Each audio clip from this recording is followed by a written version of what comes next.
America be warned. North Korea is putting all of its missile and artillery units on the highest alert. It's never been higher in history, and threatening to strike American targets in Hawaii, Guam, and the U.S. mainland. In its latest threat, the rogue nation says America should, quote, be mindful that everything will be reduced to ashes and flames the moment the first attack is unleashed. Tension between America and North Korea has been escalating for months, but the White House says at this point it refuses to be intimidated. The DPRK will achieve nothing by these threats or provocations, which will only further isolate North Korea and undermine international efforts to ensure peace and stability in Northeast Asia.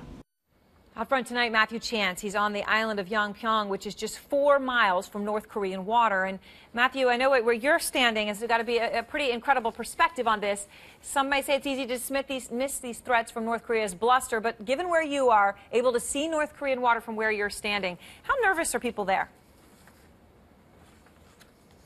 Erin, I think they're very nervous indeed. Remember, if North Korea is going to attack someone, it's been threatening its long-range attacks for several weeks now on Hawaii, on Guam, on mainland United States. But, I mean, the reality is that's largely fantasy. They haven't got a proven capability to do that. They do have a proven capability to attack short range in communities in South Korea like this. They've done it in the past. In 2010, there was an artillery strike that struck the community here, destroying about 12 houses, killing about 4 people.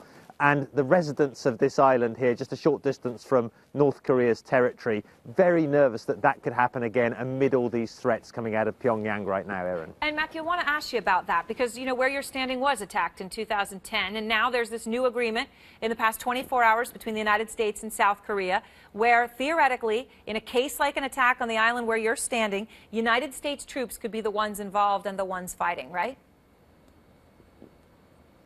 Yeah, that's true. This new agreement really lowers the threshold at which the United States could enter a conflict on the Korean Peninsula, obviously on the side of its ally, South Korea. Previously, it had just been if South Korea is invaded by Pyongyang. But now it could be incidents like that one I just described in 2010, if it's asked by South Korea to join in. It's not meant, of course, as a means to get America into another conflict, a conflict on the Korean Peninsula. It's meant as a deterrent, but it's not clear yet whether that deterrent effect will be positive or not, Erin. All right, deterrent so far.